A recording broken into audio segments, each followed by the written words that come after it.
Iligay niyo po ito sa kusina ninyo para lagi kang maraming pera, laging masagana, siksik ligi ka tumapot, maraming blessing na dumating sa inyo at sa inyo pong buong miyembro ng pamilya, mga bossing. Mahina pa mga bossing ko sa hapagkainan, kung saan ka kumakain. Di ba sabi nga po nila, tapatan nyo ng salamin, ang punong-puno na hapagkainan para nadodoble. Bukod sa salamin, nakikita siya, bukod sa nakikita nyo, nadodoble mga bossing ko ang blessing.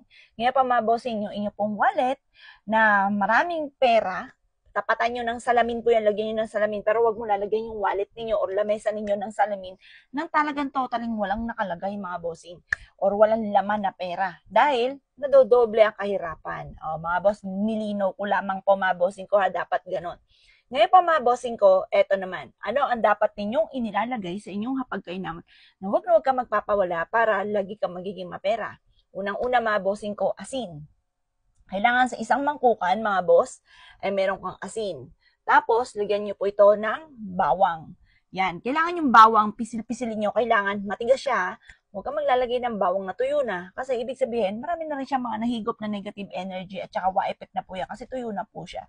Tapos, maglagay ka ng lemon or kaya lime. Pwede rin po siya mga bossing. Kasi isa po yan sa mga uri ng citrus. Kasi yung isa sa mga uri ng mga citrus, yan po ay nagtataboy ng malas at tumatak ng swerte. Pero kung wala kang lemon or kaya lime, pwede rin po ang kalamansi. Kung talaga no choice, wala, maglagay ka. Obserbahan nyo po ang mga magaganap. Kung sa ngayon, talaga namang sobrang krisis, ultimo makain ay wala mga bossing ko at ikaw po yung nagtatago na sa mga intangan. O siya, lalantad ka na.